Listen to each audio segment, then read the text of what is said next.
This morning, the U.S. Surgeon General says African Americans are at a higher risk for coronavirus. Listen to this. I shared myself personally that I have high blood pressure, that I have heart disease and spent a week in the ICU due to a heart condition, that I actually have asthma and I'm pre-diabetic. And so I represent that legacy of growing up poor and black in America, and I and many black Americans are at higher risk for COVID. It's why we need everyone to do their part to slow the spread.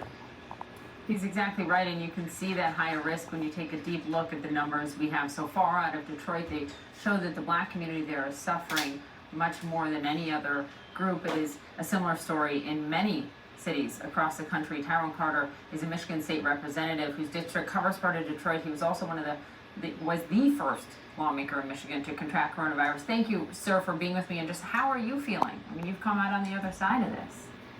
Yes, thank you for having me this morning, and you're absolutely right. I'm on the other side.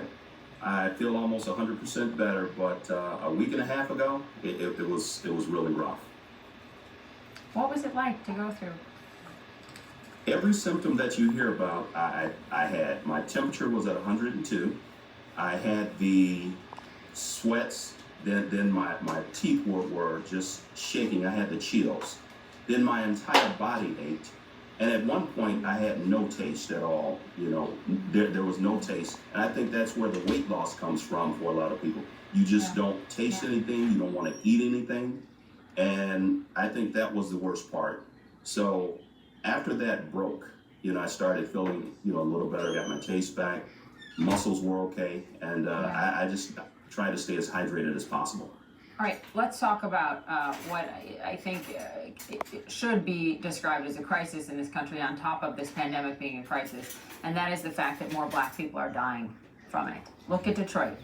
40% of the deaths, or 41% now, are African Americans across Michigan, despite being 14% of the population. Similar story in Chicago, similar story in Louisiana, similar story in Milwaukee, same in Mecklenburg County, North Carolina. What is your reaction to those numbers, and why do you think it is? Well, the numbers and the facts don't lie, but it shows the disparity. This pandemic just magnifies what we already knew. Access to health care, environmental issues in certain communities, air quality, water quality. We think about Flint, we think about my district, which has air issues, asthma. So environment creates some of these underlying issues, and then the disparity of treatment.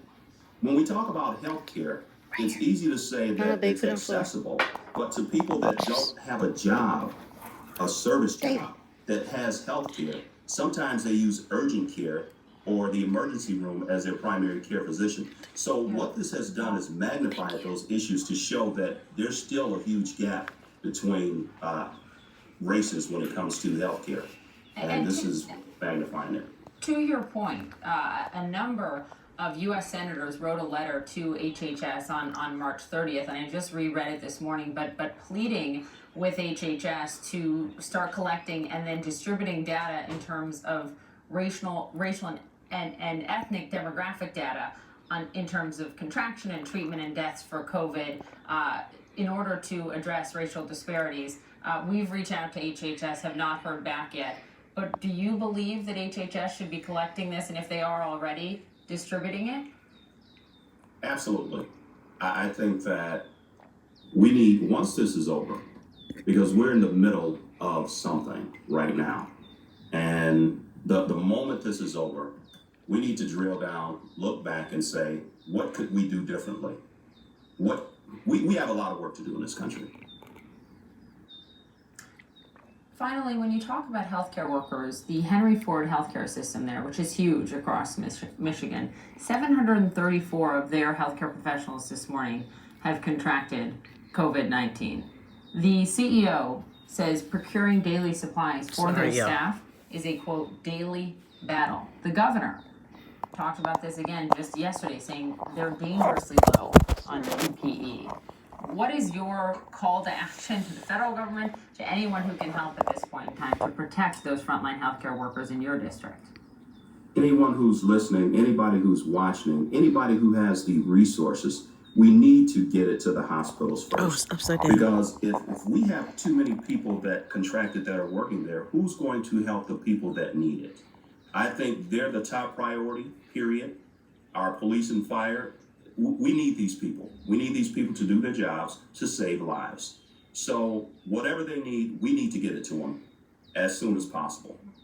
Yeah, no question. Michigan State Representative Tyrone Carter, we're glad you're better. We're so glad. Absolutely. And thank you for coming on to talk to us. If I can add just one thing. Yeah. I need for responsible people to hold their irresponsible relatives accountable and make them stay home. Get them to stay home. The longer they stay in, the quicker we can go out. And finally, please fill out your census forms. Right. Thank you for that. We'll talk to you soon. Jim. Thank you. Yes. Don't miss this story. It's important. It has national implications. Long lines outside polling places in Wisconsin, where despite the deadly pandemic, a court says today will be the last day voters can cast a primary ballot.